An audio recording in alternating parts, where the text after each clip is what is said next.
రాజ్యాంగంలో సెక్యులరిజము సోషలిజాన్ని తీసేసేటటువంటి కుట్ర అదుగో RSS agenda బయటకు వచ్చేసింది.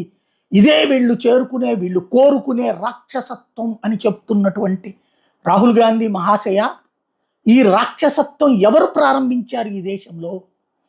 సోషలిజం అనేటటువంటిది ఈ దేశంలో అంతా ప్రభుత్వ రంగ సంస్థలే, ప్రైవేట్ అనేటటువంటి వ్యవస్థే లేకుండా బ్రతికిస్తావా నువ్వు ఈ దేశాన్ని? మీ తాత తెచ్చిన ఆ దరిద్రంతో సుదీర్ఘకాలం పాటు గ్యాసు బండ కావాలంటే ఎంపీ రికమెండేషన్ లెటర్ కావాలా? ఫోను కావాలంటే ఏళ్ల తరబడి ఆగాలా?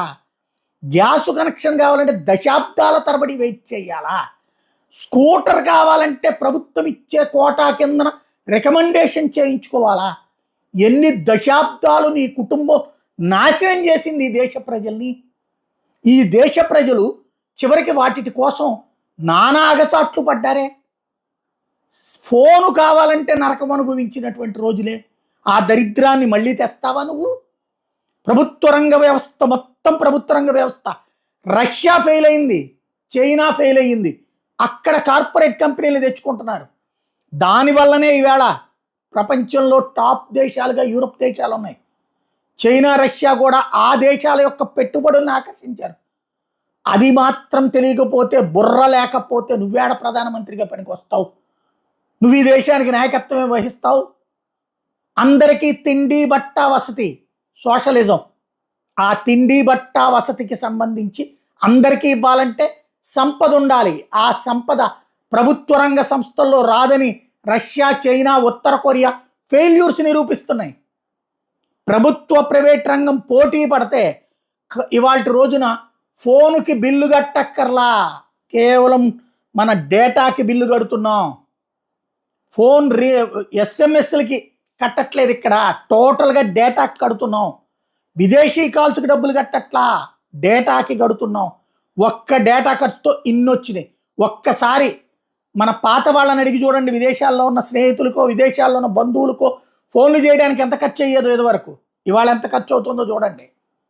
అలాగే ఇన్ని రకాలైనటువంటి ఉద్యోగ ఉపాధి అవకాశాలు, లక్షలకి లక్షల జీతాలు పొందుతున్నారు. 10,000 ఇవాళ. ఆఫ్టర్ ఆల్ అదే ఈ సోషలిజం అనే దరిద్రంతో సుదీర్ఘకాలం పాటు నువ్వు నడిపినటువంటి, మీ తాతలు నడిపినటువంటి, మీ నాయనమ్మలు నడిపింది, మీ ముత్తాతల నుంచి మీ నాన్న దాకా నడిపిన దరిద్రంతో ఏం జరిగింది ఈ దేశానికి? మంచి ఏమైనా జరిగిందా?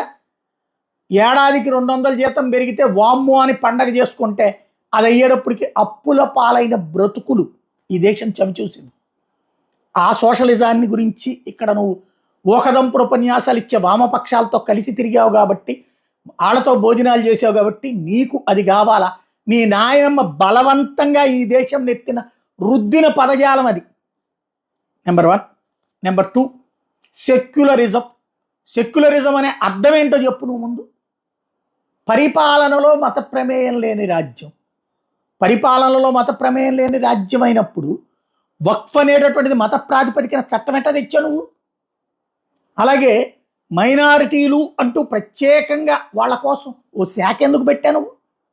పరిపాలనలో మత ప్రమేయం లేని రాజ్యం అని చెప్పి, సెక్యులరిజానికి అర్థం అని చెప్పి రాజ్యాంగంలో రాసి ఇందిరాగాంధీ ఎమర్జెన్సీ టైంలో తెచ్చి పెడితే మీ నాయనమ్మ, మరి ఈ దేశంలో ప్రత్యేకించి మైనారిటీల కోసం శాఖ, మైనారిటీల కోసం నిధులు, మైనారిటీల కోసం ఇది అని ఎందుకు పెట్టావు నువ్వు? ఎందుకు పెట్టింది మీ కాంగ్రెస్ పార్టీ? అంటే ఆ విధంగా మైనారిటీలు మెజార్టీల మధ్య చీలిక తేలేదా? అదే దేశానికి మీరు ఇచ్చిన బహుమతి?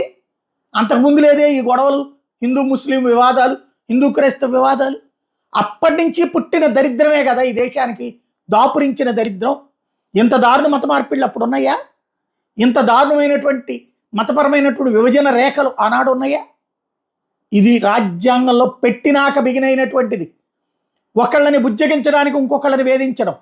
మైనార్టీలను బెజ్జిగిస్తే కనుక వాళ్ళంతా యునైటెడ్గా ఓటేస్తారు కాబట్టి మెజార్టీలను వేధిద్దాం, మెజార్టీలను అవమానిద్దాం, మజార్టీలను హింసిద్దాం అన్నటువంటి ఒక దరిద్రపు ఆలోచనతో తీసుకొచ్చినటువంటి అవి 2 అంబేద్కర్ గారు రాశారా? రాజ్యాంగంలో ఆరంభంలో ఉన్నాయా? మధ్యలో పీఠికలో తీసుకొచ్చి పెట్టినటువంటిది. బలవంతంగా ఎలాంటి 2/3 మెజార్టీ లేకుండా నిర్దాక్షిణ్యంగా తీసుకొచ్చి పెట్టినటువంటి దాన్ని గురించి గొప్ప ఉపన్యాసాలు వినడానికి బాగుంటాయి. వామపక్ష భావజాల మనస్తత్వం ఉండేటటువంటి యుక్త వయసులో మాలాంటి వాళ్ళకు కూడా గొప్పగా అనిపించేది. వయసులు పెరిగాక, తలలు నెరిశాక, నిజాలు తెలిసాక ఏమిటి దరిద్రం అన్నటువంటి బాధ వస్తుంది.